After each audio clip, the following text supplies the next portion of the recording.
Last time the Star Wars Chronicles mirrored Princess. Our heroes decided to take a little time to make amends for some of the situations they caused. One of them being, of course, all the pranks that Edric has pulled that led to his attentions.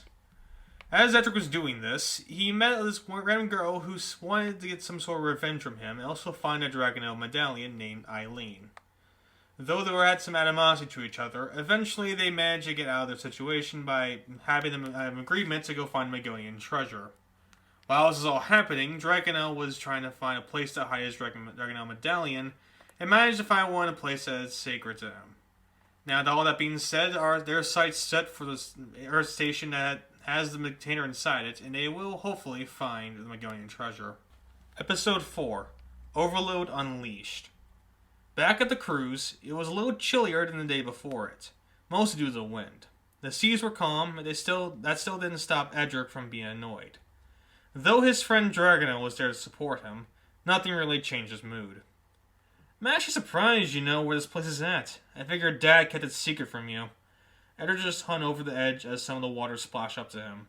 Each time it did so, he barely flinches. Let's just say this is my first trip to this research facility. My dad is terrible at keeping secrets, especially around me. Dragonel is still confused. He told me when I was younger, in case you were wondering. Why? He started looking up to the cloudless sky. I don't really know. Something about showing me some of my responsibility. He's clearly not the most forward-thinking of people. They didn't hear someone complaining at the staff. It was Eileen who was enraged because the servant spilled some drink on her. Oi, what the hell is your problem? The servant seemed stressed that happened. I'm sorry, man. It was a mistake. She steps up from her chair to continue to tell him off. That is till Edric intervened. He made a mistake. Cut him some slack. She directed her rage towards him instead. I don't have a change of shirts since I didn't think this trip would take an entire day. In fact, I'm more pissed at you for this situation. She shook his head in disappointment. And here I thought you hunters would be more prepared before going on trips. After apologizing to the servant, she looked at Edric fiercely. You want to talk. You said you knew where this place was at. And I did. And I also said it would take us half a day to get there. In case you haven't noticed, I'm only 14. Despite my status as prince, there's only so much I can do. The only person who can get us there faster is Dragonel, and his speed dramatically decreases when he's forced to carry someone. This didn't calm her down. You still could have done more to explain the situation. You could have asked. They stared away from each other unamused. Dragonel held back his laughter as he said the tension. My god, you guys seriously sound like an old married couple. They both directed their rage at him. Shut up! No one asked you! Though he was now the brunt of the argument, he at least made the situation a little better. A little while later, as the three relaxed in their own way, another servant came out with a message to bestow. Excuse me, kids, but we'll arrive at the station shortly. Eileen managed to get some of the mess off her as she could. Thank God for that. She sees Dragonel come closer to her eagerly. What do you expect to see? It's my first time coming here too, and I have no idea what the container even looks like. At first she was confused before she made conversation. I honestly don't know. Judging by the fact that it's a magnetic force, maybe some sort of magnet. The universe's largest magnet would be, my guess. He thought it over himself. That makes sense. Probably larger than the three of us combined height. Yet, I also think it's just Magonian currency. I don't know much about their culture besides the fact they pay metallic balls. Metallic balls? He laughed at his disturbed expression. You know what I mean. Think about it. All of those balls could be worth possibly millions. Something that goes beyond even the richest net worth. She laughed along with him. Stop being delusional. There's no way anything's worth that much. Even then, how would that work along with the magnetic force? With a smile, he gave an expected response. Good question. Haven't really considered that. She shakes her head in disapproval. It's just all an imagination anyway. Not like I truly have a clue what that thing is. I'll say, you seem to have a wild one. She looks up at the sky. Not that I have a problem with that. Keeping that childlike nature helps balance out the mature part of you. Looking back down, she sees Dragonel give her a weird stare. I'm not wrong. Not that. I agree with you. It's more that you seem to be a lot nicer than how Edric painted you out to be. With a quick chuckle, she responded back proudly. You don't seem to be on his level of douchiness, so there's no reason to act harsh on you. Besides, you weren't the one who put a tack on my back. She raises her voice as she turns to Edric, who was eating his lunch. He already noticed her giving him attention. She turned back slowly after hearing Dragano laugh. You're gonna find it funny, but I was the one who suggested that he do that to someone. This honestly enraged her. Now, before I get the wrong idea, I never said do it to you. He never told me who was in his class, so I said the person with the weakest skin. I never thought in a million years it would have to get surgically removed, unless Edric enlarged it. They both turned to him cautiously. He finally noticed while finishing his bite. What the hell are you guys staring at? Nothing, just go back to eating. Dragno then bows apologetically. I'm sorry for what happened. It's fine. I doubt you would have imagined he would do something like that. He held on to his thought. Little does she know, I figured he would always do something like that.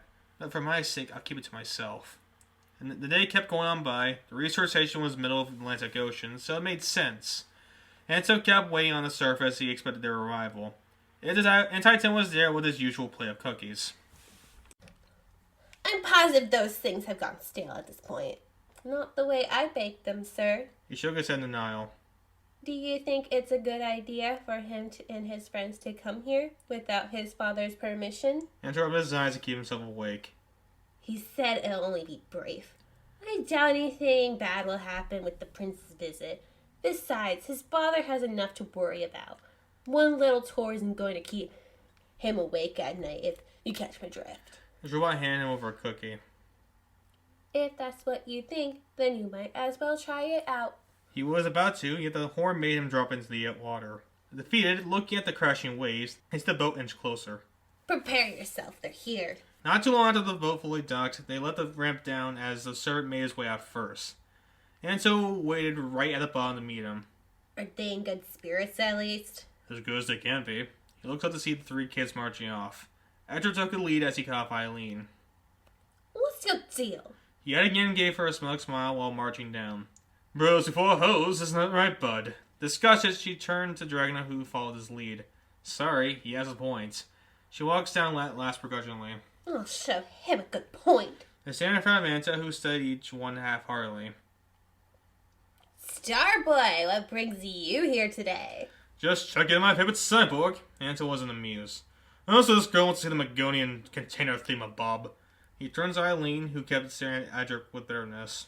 I don't believe we met. What's your name? They greeted as calmly as possible. What happened to you? He noticed her pointing at his robotic calf. Lab accident. Which reminds me. He turns to Edric a little more energized. I would be careful regarding that thing. There's something odd about it, and I don't want any of you to mess it up. I want all of you to be on your best behavior, for God knows what will happen when you don't. Emotions in the follow as they head towards the elevator. Edric and Dragna listen to each other while laughing with Eileen taking notice. Who are you laughing at? They look at each other while trying to hold in their laugh. I think it's best you don't know. Anto shook his head as he opened the door. Do you two have anything better to talk about besides making fun of me? A shrug as he gave disapproving looks. God, if there is one, strike me down from where I stand. They went down to the elevator as they saw some of the water through the window. The kids looked and saw some of the sea life swimming as they normally do. Why is this lab all the way down here? To make sure no dumbass ever has the idea of sneaking in. What you are stepping in is the Star Warrior Air Station. Or Suez. The boys laughed again. I came up with the name. I don't get it. What's so funny about Suez? They kept laughing while holding their stomachs. Of course you don't understand good humor when you hear it. She shakes her head in disapproval. She also noticed that Anto did nothing about it. You're seriously going to let them do that to you? He shrugs while staring at some fishes.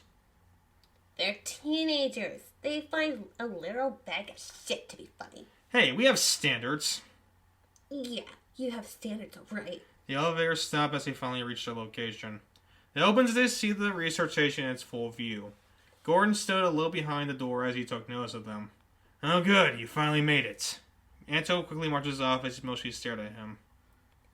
They're your problem now. Walking off, no one really knew what he was talking about. Anyway, welcome to Suez. Once again, laughter came upon them, except Eileen, obviously. Your two sense of humor is something else. Gordon brushed it off as he opened the second door, taking him to the lab. If you calm down for a second, I'll show you what you want to see. They entered to reveal a lot of robots that looked like Anti-10, only gray, work all around over the place. In the center was the not-so-majestic Magonian Treasure. He brings the kids up with a proud smile. As you can see here, this is a Covenant project everyone wants to get their hands on. Eileen takes a closer look, a little underwhelmed. This is it. Didn't know what you expected. I literally told you what it looked like. Dragonel gets closer himself. It still is hard to believe that those magnet idiots would think one container would solve all their problems. Magnet idiots? Dragonel explained to her what he meant as Edric looked at it unimpressed. You do have a point. This doesn't really seem like anything. It didn't feel something weird come upon him. It went away quickly as it was never there to begin with. He looks up and sees his arm hair stick up. Though they weren't kidding about the magnetic field it had.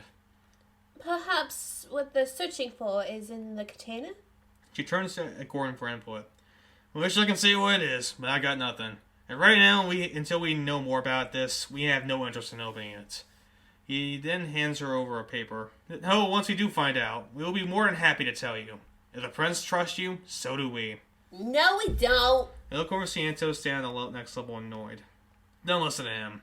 How about you guys stay for dinner? We can get you on the next ship tomorrow if you like. Get with me. Come on then, Dragonel. Hey, since when did you become the leader? They banter with Eileen still staring at the container conflicted. What's inside you? There has to be more to this story. After they were thinking, Chief soon follows. Whatever, as long as it's far away from them. The scene shifts to the room with a table and a window looking out to the main room.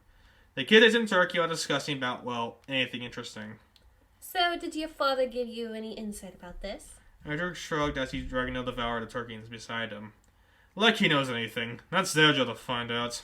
Dragonel is eating loudly as it got their attention. He stares back at her finishing. What? She laughs while pushing her plate aside. Never mind. I think I'm starting to get it. She then turns back to Edric. Well, it's been something, but I believe this is it. I'll go ahead and say I forgive you. He smilingly smiles while leaning back. Thank you. That brings up his cup up. To never seeing each other again. She cheered along with him. I'll drink to that. While sipping, she was still conflicted. Yet we do go to the same school. Fine, I promise no more tax. Besides, I think it's high time for me to get creative. How about no more pranks? He shook his head while finishing his meal. No promises. They then heard Gordon rushing into them. Great, you're still here. He was nervous while sweating through every pore. What's cracking? Just stay in here for now. The container's opening by itself. Anto was screaming in the background. No, it's not. One of the tin bots is opening it for him. You idiot. Do what you're programmed to do. That even goes for the rest of you. None of them listened as they continued to slowly open. The kids rushed over to the window as they saw what was happening. The container fully opened with everyone giving me a shocked look. I don't like this one bit. Edric saw his R hairs stick up again. For once, I agree with you. A spark went away from the tin bot as it went back into the dark container. Everyone remained still while studying it. And so, Order wanted to investigate. He knows while doing so. Everyone came closer and tried and see what it is. Once he did, a metallic can came out while grabbing his face. With an electric spark, it tosses the robot to the ground. It came out revealing a blue and gray robot that looked a lot like a Magonian. A black cape on his back, it stands there while revealing its light blue eyes. No one made another move as he stared at it. What the hell is that thing? It turned to Gordon, who remained shocked. He turns back to the others, who still didn't say a word themselves. The Magonian looked around to see the scene. This is the work of Earth's technology. Good to see it barely has even evolved after 9,000 years. Who are you? Antil hunters down to this level with an intimidating stare. Are you leading scientists of this place? Antil refused to answer. Answer my question first. Are you friend or foe? It holds its position proudly. I don't know. How about you find out? Antil stands in our robot, but the Magonian did the same thing again. He definitely looks hostile. It's in my best interest to neutralize it. Antil stops time with one of his watches as he studies the new foe. Let's see you get past this. He brings out a gun and shoots him back down to the container. Time resumed. Magonian gets up while dusting himself off, showing he was barely fitted by the gun. Interesting. He touches forward while gripping Antil's metallic arm. You weaponized some of the prison warriors' old toys. Not bad. Not good enough, though. He sparks it to force Antil down to the ground. Nothing compares to the greatest mind in the universe. Let us be lesson. Never use one's own inventions against him. This made Antil realize who he was. Don't tell me you're... The Magonian stood proudly above him. George Overload. The robot laughed maniacally. Took you long enough. Your Earthlings never did what I took you for.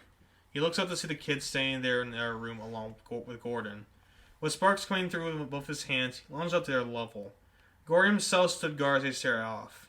And you are another dumbass, I take it. Leave them alone! Overload laughed again. Oh no, the weak little scientist is threatening me. Better pack up my bags and go home as I have no way of beating you. He dashes over to smack him towards the wall in pain. Oh wait, I'll be threatened if you are actually threatening. He laughs again while staring back at the kids. Now who do we have here? Edward stood guard while looking at him warningly. Leave us alone, we don't want to fight you. With another chuckle, he stares back while Sparks going away. Oh, so you wish to surrender? No, we just don't want to fight. Please leave now. Overload continued this whole discussion with glee. I don't think you know how this works. You see, when you quiver in fear, I get to do whatever I want. Yet seeing how young you are, I'll give you the benefit of the doubt. I mean, it's not like... Jarno came up beside him with a thought. Why would Pearson want someone like you? Overload stopped at hearing that name. Why did you say that name? Yeah, that's over while holding Jarno up to the window. Why did you say that goddamn name? He felt a cosmic punch from Edric push him back a little. He's the leader of Team Magnet, and he's also a Magonian like you seem to be. Overload stares at him intrigued. Is that a fact? Where is he? Edric and the others remained silent as they didn't know. Answer me, you stupid teenager! We don't know. Aileen said to herself. He could be above us for all we know. The fellow takes him with a thought. He dashes away towards the elevator door. The kids follow and see what he would do. He pried a door open and destroyed the top of the elevator to fly up it. Look up to see him made it to the top. Well, that happened. Good job, team. He walked back feeling a little accomplished. He hadn't felt Eileen drag him back into the elevator. We can't let him get away, not until we find out what he is. Hey, I never agreed to. Draco says it originally as well. She's right. It's what our fathers were trying to do. And this is something my parents would do as well. Come along. Draco longingly does as the elevator closes. Fine. Stupid Magonian Treasure turned out to be a jackass. The scene cuts to a flying airship at the sea. It was a normal airship with a weird symbol with two magnets coming together.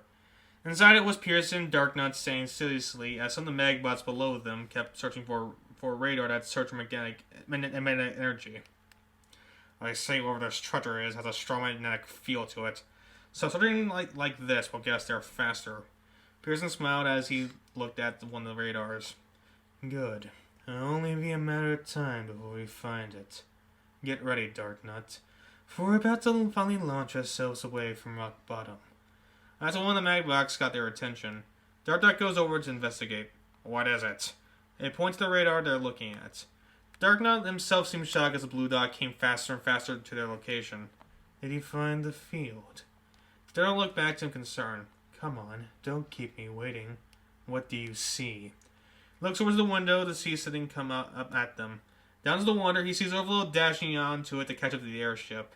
He launches off to water to get attached to the airship in question. Opening the hatch beside him, he enters aggressively. It's an intruder. Stop him. When the Magbots tried to attack, Overload blocked it to study.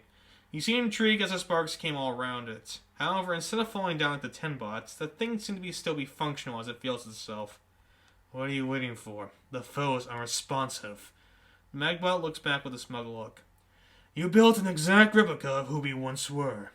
I gotta say, you almost got every detail correct. He walks up to the mirror with glee. He feels his face while looking through the other side. It's like I'm back in my old form. Sturdy yet lively. However, he thrusts his fist into it as sparks came around back to Overload's original body. No matter how much it looks like it, you can never ever get the feeling of being alive in it. The glory living through the power that was given to us. He stares at Pearson up front. Furthermore, I know a face when I see it, Peterson. Oh, so you know my name. Who might you be? Motions Darknut to attack, which he complies. Yeah, he couldn't even lay one hand as Overload threw him aside. Dashing over to him, he gets up close with rage in his eyes. You don't remember, do you? You don't remember how your own race is dismayed by your own hands. He picks up the head of the chair tries to stop him. Yet with one shock, the chair stuck to the ground. I was there, you know, protecting the foundation I built. They said I was ahead of my time, perfecting engineering and researching like no Magonian before me. I helped build that nation with pride and honor, and what did you do? Tell me, Pearson, what did you do? Pearson struggled as best he could. His head could only do so much. You think I was satisfied watching everyone take credit for things they didn't deserve? I was a natural-born leader, as a few of you pushed me aside like I used a napkin. I did what I had to do to earn my respect back. He throws him to the other side of the ship hard. Yet you never once considered the consequences. Look at what happened to you. Look at what happened to me! He brought him close to his robotic body. I'm nothing more than a soul trapped in this husk of metallic body. I lay dormant for thousands of years as I watched you continue to ruin what was once ours. But now that I'm awake, I can finally right your wrongs. He opened the door, other hatch while holding out Pearson's head. Tossing me aside will do nothing. You can't rebuild that nation again. With another mechanical laugh, he brings him closer one last time with pride. I did it before, and I can do it again. On this very planet you once called home, I'll take away just like you did to me. So long, asshole! He throws the head away into the ocean as Pearson screams for his life. He goes to the hatch while staring back at the other robots. You only answer to me now. I, George Overload, am your new leader of this new Magonia. The Magbots did nothing but comply as they didn't know what to do. Darkness himself did nothing as he stared at him with awe as he took charge. Back at the kids, they rowed the ship quickly back to shore to hope and try to do anything. Edric was trying to call his dad as they heard thunder close to them. Come on, no, you're a busy man, but pick up! It didn't go through, Edric. It didn't go through. Edric hit the wall in frustration. Damn it, the one time I need you! He looks back at Dragona, who didn't get anyone either. That's a dud for me, too. I mean, fast she came out of her room with no one picking up her phone. If that man's power revolves around magnetics, I think his field might have interfered with our signals. Edric looked back to see his phone struggling to get any connection. I see what you mean. The robot for sure is messing around. Eileen continued to stare at him. Well, we have to do something. What more can we do? The ship is going as fast as it could. And right now we have no idea where Overlord went. We're pretty much sitting ducks at this moment. They then felt the shadow of something eclipse them. Looking up, they see the airship of Team Magnet fly above them. Fantastic. Just what we needed. These guys to show up. They then saw someone jump off into the boat, oddly balanced. It was Overlord, who seemed satisfied with what's happening. There you three are. I thought I would never see you again. But it appears you didn't even make it 5 miles away from the station. They again took the defensive stance, refusing to make a move muscle. You can calm down. As thanks for telling me about Pearson, I will not harm you. How can we be sure of that? Arlo puts his hand up to show him while not holding anything. Scout's honor. All I need for you is to come with me. They still didn't move. They still didn't move. I don't bite. I can't bite. I have no mouth to speak of. He bumps his face. They still didn't do anything. Arlo was slowly losing his patience. Oh, for the love of... Come with me, I will not hurt you. I will not repeat it again. Looking at each other worryingly, they knew they had no choice. The scene cuts to them back into the ship reluctantly. The kids were unsure what to do as Darknut kept an eye on them. Arlo takes charge once more with his hands behind his back. I don't suppose you know who I am. You seem to be too young to know anything. I'm George Overload, the greatest mind in the universe. Pleasure to meet you, smart dude. He laughed awkwardly to try and lighten the mood. It didn't help. But nothing more than a Magonian, such as the man you see to your right. At least, I was one. He turned away in shame. Ever since the Civil War, I lost what was once called my identity. I now hide and miserable about what the little dignity I have left. Well, seeing that Pearson douche isn't here anymore, I assume you got your revenge. Overload turned back to him impressed. Incredible. I never once told you my animosity towards him, yet you already knew that. You might be the smartest human I know. Enter gets up proudly. Finally, someone acknowledges me for who I am. Both Eileen and Dragonel shook their heads in disapproval. I figured by your reaction to his name, you and him have a history. I might have barely known him, yet he is the sole reason why I'm even like this. He clenches his fist with pride, but it's whatever. I did get my revenge. That's the legacy he sculpted years ago, and now I'm going to regain what was mine. What do you mean? Overload points out the window. A genius touch of myself knows what a legacy one builds for their people. I'm sure you guys already knew that much. Which is why my legacy will come back to the kingdom I once built. Only this time I'll make sure no one ruins it. Not Pearson, not a Star nor Dark Warrior, no one. He turns away again. Anywho, I told you what you need to know. Darknut, show them to their quarters. I want them safe at all cost. Darknut bows respectively. Yes, sir. Turns to the kids. Right this way, please. He shows them to a bunk bedroom where each one got their own to sit on. I'll be the first to say it. I like the cut of his jib. You're only saying that because he complimented you. Don't lie, you know that's true. He laughs pridefully. At least someone did. After all, I'm the smartest human. The greatest mind he knows. Yeah, but you're gonna take that to your grave. Don't need to. I have it right here. Eileen gets at the stretcher limbs. Whatever. It doesn't seem like he wants to hurt anyone. Well, outside of whoever Peterson was. Anyway, I'm going to find a restroom. Smarts off again. So does it make me the smartest dragon he knows? Out of who? Just you? That also makes you the dumbest. Oh, shut up. And laughed again while looking at the beds. Eileen walked out to the main room, where she also asked for help. Of course they know where to find one. They practically built them. She thought that he hears them conversing. I know you're merely following Pearson's commands, Darknut. Overlord Darknut stared at her with respect. I honestly believed him, but he's gone too far with his antics. You, on the other hand, I can stuff fire in you. Rest assured you are the one I want to follow to the end. Overlord seemed pleased to hear that. Good. You and I will rebuild Magonia brick by brick. Yet in order to do so, we need to assert ourselves again. And I can't just go back to our home planet. We're exiled from there. I looked out the window with an idea. I know that. Which is why I thought of a new place. Come over here. Ron looks out the window to see what he was talking about. Do you see it? The lush green fields. The balance of industrialism. This place will make for a great new nation. One even greater than Magonia herself. Darknut seems hard to hear that. But how? This place isn't our home. Overload stands proudly with his thoughts. It will be ours the same way it was back then. Through conquest. Eileen widened her eyes to hearing that. These people just built their home as we rotted away long ago. Not to mention they kept whatever is here to themselves. This would be our great chance to take what rightfully belongs to us. Darknut looked back at him with a star in his eyes. I understand completely. Lead on, sir. Eileen backed away in shock. Running back to the room, she sees Edric and Dragno thumb wrestle intensely. Edric lost while shaking his hand in pain. No fair! Those claws make it hard for me to win! Suck, doesn't it? He laughed like before seeing Eileen stand there in shock. You look like you saw a ghost. Was there a rat in the bathroom? She grabs him by the shirt with adrenaline. He wants to take over the Earth. Though she was stressed, Edric brushed it off. So what? Not my home planet. Wait, no. All of Earth. Edric lays back down in his bed. Like I said, not my home planet. Dragno matches her stress. But it is mine. We can't let that happen. Eileen nodded along with him. At least you understand. Understand what? With even more stress, they turned around to see Overload stand there menacingly. Don't think I didn't hear your footsteps rush away.